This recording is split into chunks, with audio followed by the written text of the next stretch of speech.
ഈ കാണുന്ന cake board വെച്ചിട്ട് നല്ലൊരു റീയൂസ് ഐഡിയ ആണ് കേട്ടോ ഇന്നത്തെ വീഡിയോയിൽ ചെയ്യുന്നത്. കേക്ക് ബോർഡ് മാത്രമല്ല, കാലിയായ കുറച്ച് ആക്രിലിക് പെയിൻറ്റ് ബോട്ടിൽസ് കൂടി കഴുകി ക്ലീനാക്കി എടുത്തിട്ടുണ്ട്. വേറെ കുറച്ച് ഐറ്റംസ് കൂടി ഉണ്ട്. ആദ്യം തന്നെ ഈ കേക്ക് ബോർഡ് ഫുള്ളായിട്ട് കുറച്ച് മണൽ അങ്ങോട്ട് ഒട്ടിച്ചെടുക്കാൻ പോവാണ്. അതിന് വേണ്ടിയിട്ട് കേക്ക് ബോർഡ് ഫുള്ളായിട്ട് ഗ്ലൂ അപ്ലൈ ചെയ്ത് കൊടുക്കാം. ഒട്ടിക്കാൻ വേണ്ടിയിട്ട് വൈറ്റ് ഗ്ലൂ ആണ് കേട്ടോ യൂസ് ചെയ്യണത്. ഗ്ലൂ ആദ്യം ഇതിലേക്ക് ഒഴിച്ചു കൊടുത്തിട്ട് പിന്നെ ഒരു പെയിൻറ്റ് ബ്രഷ് വെച്ചിട്ട് ഇങ്ങനെ സ്പ്രെഡ് ചെയ്ത് കൊടുത്താൽ മതി. അപ്പോൾ ഗ്ലൂ എല്ലായിടത്തേക്കും എത്തിക്കോളും.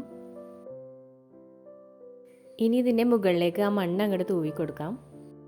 ഗ്യാപ്പൊന്നും വരാണ്ട് കേക്ക് ബോർഡ് ഫുള്ളായിട്ട് ഈ മണ്ണ് വെച്ച് കവർ ചെയ്തെടുക്കണ്ട കേട്ടോ.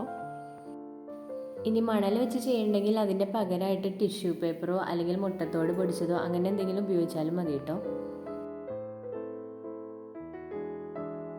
ഈ മണൽത്തരികൾ ഫുള്ളായിട്ട് ഒട്ടിച്ച് കഴിഞ്ഞിട്ട് ഇതിൻ്റെ മുകളിലേക്ക് കുറച്ച് വെള്ളവും ഗ്ലൂവും കൂടി മിക്സ് ചെയ്തിട്ട് ഒഴിച്ചാൽ നല്ലതായിരിക്കും.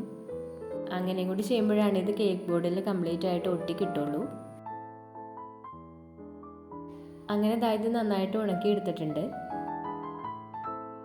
ഇനി ഇതിലേക്ക് ഒട്ടിച്ചെടുക്കാൻ പോകുന്നത് കുറച്ച് കല്ലുകളാണ് കേട്ടോ. വലുതും ചെറുതായിട്ടുള്ള കുറച്ച് കല്ലുകൾ മുറ്റത്തുനിന്ന് പെറുക്കി എടുത്തിട്ടുണ്ട്. അപ്പോൾ അതൊന്ന് ഇതേപോലെ അറേഞ്ച് ചെയ്ത് വെച്ചിട്ടുണ്ട്. ഇനി ഇത് ഗ്ലൂ ഗൺ വെച്ചിട്ടൊന്ന് ഒട്ടിച്ചെടുക്കാം.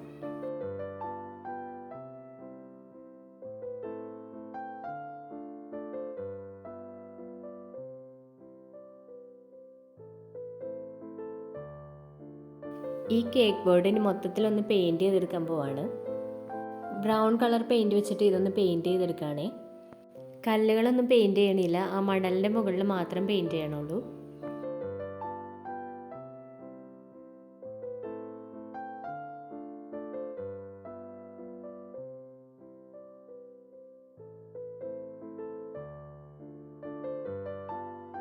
ഇനി ഇതിൻ്റെ മുകളിലേക്ക് മെറ്റാലിക് ഗ്രീൻ കളർ കൂടി അപ്ലൈ ചെയ്ത് കൊടുക്കണ്ടേ.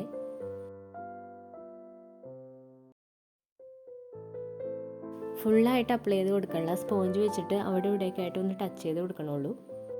കല്ലിൻ്റെ മുകളിലും കൂടി അങ്ങനെ ടച്ച് ചെയ്ത് കൊടുക്കണ്ടേ. ഈ ഒരു ഗ്രീൻ കളർ കൂടി അപ്ലൈ ചെയ്ത് കൊടുത്തപ്പോൾ പായലൊക്കെ പിടിച്ചിരിക്കുന്ന ആ ഒരു ലുക്ക് കൂടി വന്നിട്ടില്ലേ.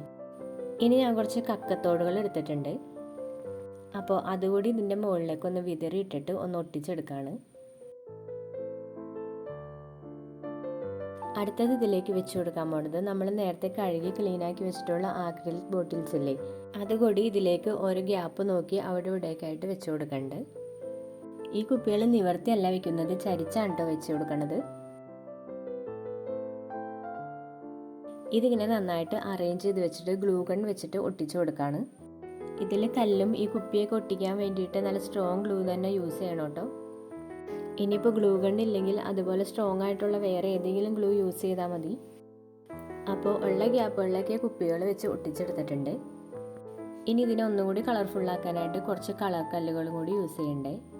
അപ്പോൾ അതുകൂടി ഇതിൽ അവിടെ ഇവിടെയൊക്കെ ആയിട്ട് ഒന്ന് ഒട്ടിച്ചെടുക്കാം.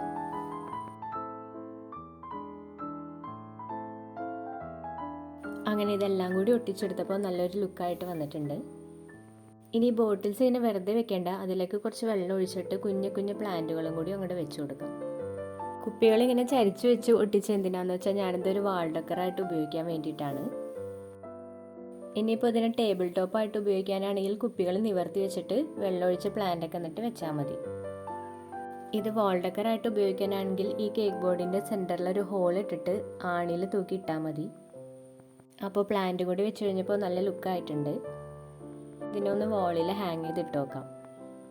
ഭിത്തിയിൽ തൂക്കിയിട്ടപ്പോൾ ഇങ്ങനെയാണ് കേട്ടോ ഇതിൻ്റെ ലുക്ക്. കേക്ക് ബോർഡിന് പകരമായിട്ട് നമുക്ക് കാർഡ് ബോർഡാണെങ്കിലും യൂസ് ചെയ്യാം കേട്ടോ. അപ്പോൾ വീഡിയോ ഇഷ്ടമായിട്ടുണ്ടെങ്കിൽ ലൈക്ക് ചെയ്തേക്കാം, അതുപോലെ ചാനലൊന്ന് ഫോളോ കൂടി ചെയ്തേക്കണേ. Thank you.